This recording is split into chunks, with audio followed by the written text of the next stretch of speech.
Hello friends, मैं आयुष सुप्रभात tax solution से। फ्रेंड्स, आज हम बात करने वाले हैं जो 43 जीएसटी काउंसिल मीटिंग में जो हम लोगों को रिलैक्सेशन दिया गया है लेट फी को रिलेटेड, उसी के बारे में आज से हम बात करेंगे। अगर वीडियो आपको जरूरी लगे, अच्छे लगे तो प्लीज शेयर करना मत भूलिए, क्योंकि हमारे तरह बहुत ऐसा दोस्त है जो जीएसटी और इनकम टैक्स प्रैक्टिस करते हैं। उनको भी ये जानना जरूरी है, क्योंकि बहुत सारे लोगों का ऐसा फाइल है जो कि लेट फीस के चक्कर में रिटर्न नहीं फाइल हो रहा है। तो ये हम लोगों का जो दोस्त है उनके लिए ये वीडियो जरूर शेयर कीजिएगा। तो शुरू करते हैं वीडियो।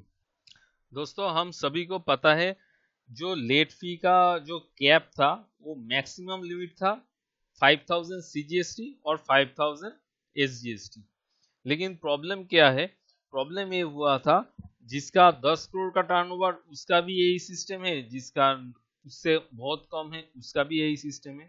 इसीलिए थोड़ा ये जो लेट फीस का जो सिस्टम है वो थोड़ा बहुत चेंज किया गया। The late fee for delay in furnishing of Form GSTR 3B and GSTR 1 to be kept per return as below।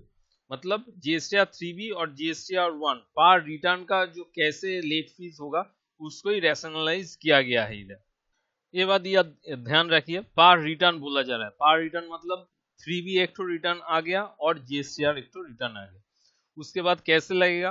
For tax payers having nil tax liability in GST 3B, tax liability nil. Tax liability nil मतलब आपका कुछ outward supply नहीं है, वो बात भी बोल रहा है। देखिए, और नील आउटवर्ड सप्लाईज इन जीएसटीआर 1 मतलब जीएसटीआर 1 में आपका जो सप्लाई होगा वो नील होगा, और या फिर और दिया हुआ है जीएसटीआर 3B में कोई टैक्स लायबिलिटी नहीं होगा।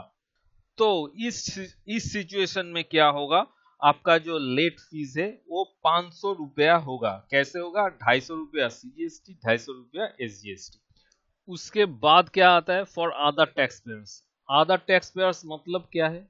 मतलब जिसका कुछ टर्नओवर है, ये हो गया था जिसका कुछ टर्नओवर नहीं है जीएसटीआर 1 में, मतलब बिल्कुल नील है। लेकिन जिसका टर्नओवर है, इसको कैसे बोला गया है? देखिए, अप टू 1.5 करोड़, मतलब 1 रुपया से 1.5 करोड़ तक जितना टर्नओवर है, क्या है? Annual aggregate turnover, AATO, annual aggregate turnover. अगर 1.5 करोड़ तक है, कब का ये बोल रहा है? Preceding year. प्रीसीडिंग ईयर मतलब पिछले साल का बोल रहा है कैलकुलेशन में। अगर है तो late fees to be cap to maximum 2000, मतलब 1000 रुपया सीजीएसटी, 1000 रुपया एसजीएसटी। उसी तरह नेक्स्ट क्या आ रहा है? 1.5 करोड़ से 5 करोड़ तक जिसका इनकम है, मतलब टर्नओवर है, एनुअल एग्रीगेट टर्नओवर, उनका कैप किया गया है सीजीएसटी 2500 और एसजीएसटी 2500, मतलब 5000। और जिसका एबव 5 करोड़ रुपया है टर्नओवर, एनुअल एग्रीगेट टर्नओवर, उसका पहले जैसा था 5000 सीजीएसटी और 5000 एसजीएसटी लेट फी देना पड़ेगा।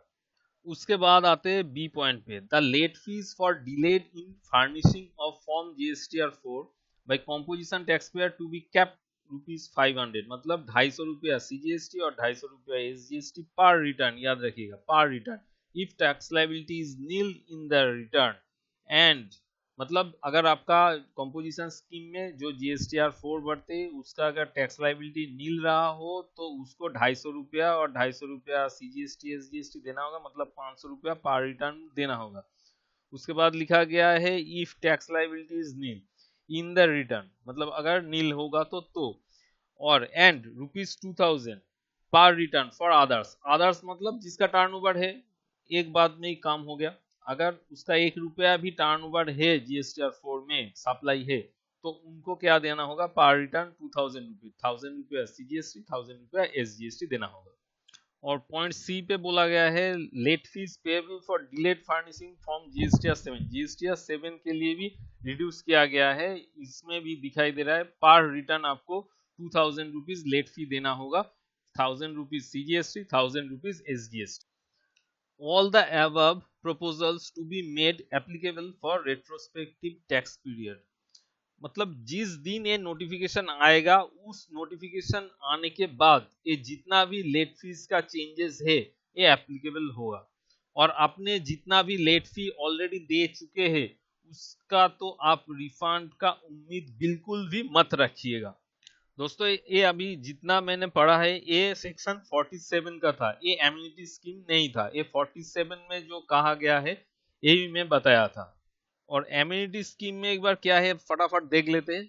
एम्यूनिटी स्कीम में बोल जा रहा है अगर आपका जीएसटीआर 3B मतलब जीएसटीआर रिटर्न जो भी है आपका जुलाई 2017 मतलब जब से लागू हुआ था जीएसटी कानून तब से लेके अप्रैल 2021 तक अगर अपने रिटर्न कुछ फाइल नहीं किया गया है तो इन्होंने बताया कैसे आपने लेट फी को जमा करेंगे, वही कैप कर दिया गया है। पॉइंट नंबर 1 में बताया जा रहा है जिसका कुछ टैक्स लाइबिलिटी नहीं है उनके लिए 250 रुपया सीजीएसटी और 250 रुपया एसजीएसटी पर रिटर्न उनको देना पड़ेगा। ये याद रखिएगा ये जीएसटीआर 3B का बात सिर्फ बोल रहा है, जीएसटीआर 1 का कुछ बात नहीं बोल रहा है। तो आप हम भी आपको जीएसटीआर 3B का ही बोल रहे हैं, जीएसटीआर 1 का कुछ नहीं बता रहे हैं। मतलब पर रिटर्न जीएसटीआर 3B का आपको 500 रुपया करके हर पर रिटर्न देना होगा। कब तक? ये जुलाई 2017 से अप्रैल 2021 तक आपको मौका दिया जा रहा है।